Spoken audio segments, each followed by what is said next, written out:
नमस्कार बच्चों। आज BA part first honours subsidiary और प्रतियोगी परीक्षाओं में जो बच्चे दिन रात मेहनत कर रहे हैं और सफलता की ऊंचाइयों को छूना चाहते हैं, ऐसे बच्चों के लिए आज का व्याख्यान काफ़ी लाभप्रद होगा।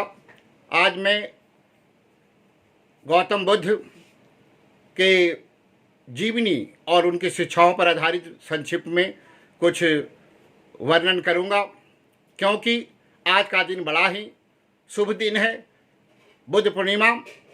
उस अवसर पर मैं इस व्याख्यान को दे रहा हूँ। गौतम बुद्ध का जन्म 563 में हुआ था। इनका बचपन का नाम सिद्धार्थ था। सिद्धार्थ का मतलब होता है कि जो अपनी आकांक्षाओं को पूर्ण कर ले, सिद्धि कर ले, उसे सिद्धार्थ कहते हैं। इनके पिता का नाम सुद्धोधन और माता का नाम माया था। वे शाक्य राजवंश से आते थे। अभिजातीय वर्ग के यह राज्य था। और शाक्य का मतलब होता है सर्वशक्तिमान। तो इस तरह से इनके पिता एक बड़े ही योग्य और सर्वशक्तिमान शासक के रूप में थे उन्होंने।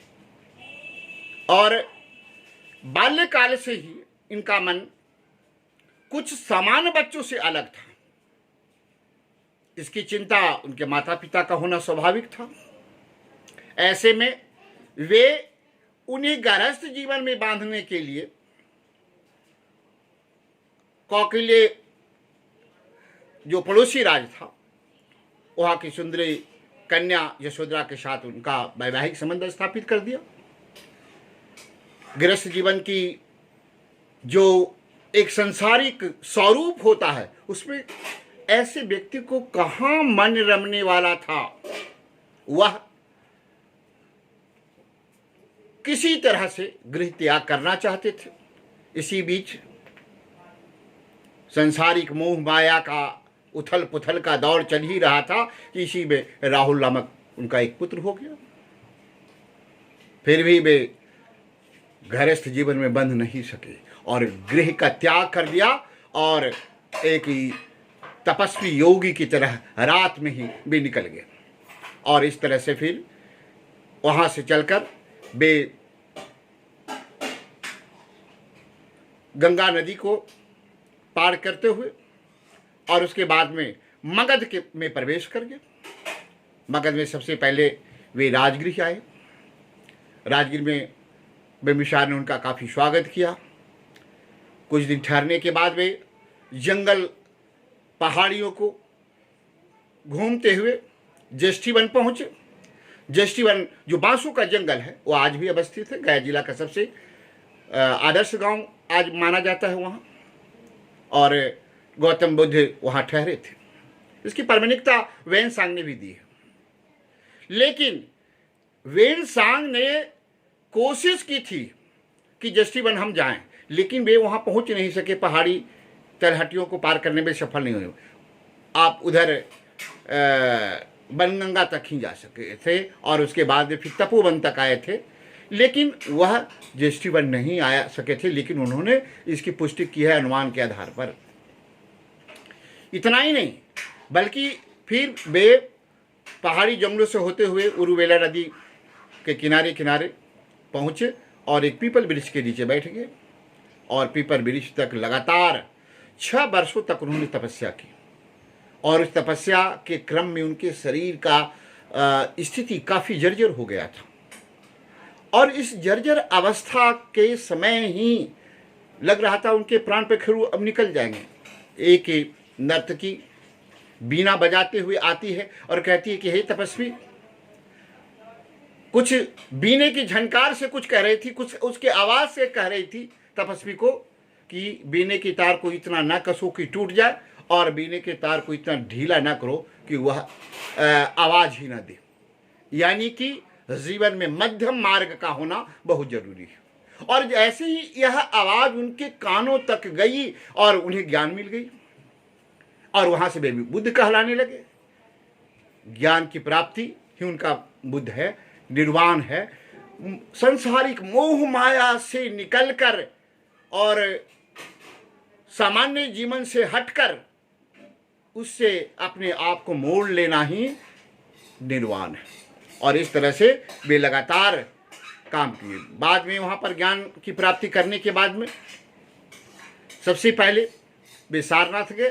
सारनाथ ने अपने शिष्यों को शिक्षा दी और इतना ही नहीं, लगातार वे बौद्ध धर्म का प्रचार किया।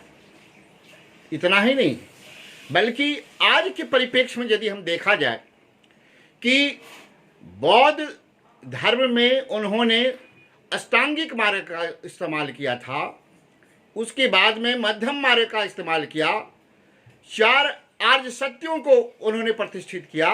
दुख है, दुख का कारण है, दुख घटित होता है, उसका निवारण भी है।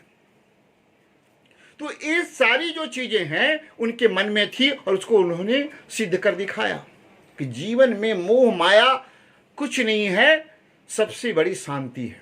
और उन्हें ज्ञान की प्राप्ति हुई और वे घृणा, हिंसा से काफी दूर रहने वाले थे। वे मानवता पे विश्वास करते थे।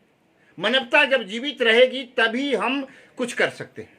आज के इस माहौल में जहां जैव आतंकवाद का दौर चल रहा, लोग अपने आप को बचाने के लिए इधर से उधर भटक रहे हैं, घरों में बंद हैं।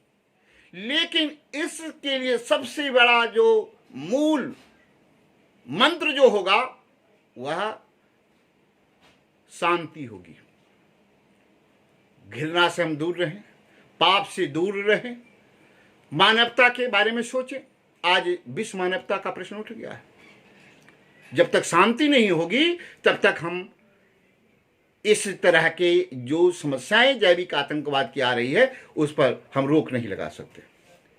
इतना ही नहीं, बल्कि फ्रांस की क्रांति को देखिए, रूस की क्रांति को देखिए, जहां पर समानता, स्वतंत्रता, समानता और बंधुत्व की बात कही जाती थी। आज भी जरूरत है। यह प्रासंगिक विषय आ गया है कि गौतम बुद्ध के विचारधाराओं को हमें सीखना होगा, उसे हृदय में बैठाना होगा, उनके रास्ते पर चलना होगा। उन्होंने बहुत पहले ही कह दिया था कि जब तक हम विश्व बंधुत्व की भावनाओं को लेकर नहीं चलेंगे तब तक देश में शांति नहीं आ सकती, पूरे विश्व में शांति नहीं आ सकती। इसलिए आज जरूरत है, जिसकी चर्चा भगवान बुद्ध ने फ्रांस की क्रांति में तो बाद में हुई, लेकिन भगवान बुद्ध ने पहले कर दी थी। स्वतंत्रता, समानता और विश्व बंधुत्व की बात की थी उन्होंने। इसलिए आज के इस समय में जरूरत है कि हम शांतिपूर्ण तरीके से मानवता को सबसे बड़ा महत्वपूर्ण स्थान दें और इस आधार पर हम विश्व शांति की कामना करें ईश्वर से और भगवान बुद्ध के रास्ते पर चलें। तभी हम उनके जन्मदिन को एक सार्थक रूप में हम समझ सकते हैं। उन्होंने अपने जीवन में लोगों के लिए दिया, अपने लिए कुछ नहीं किया। इस प्रकार से उनका जीवन सभी के लिए था, है और रहेगा। धन्यवाद बच्चों। फिर से कल दूसरे दिन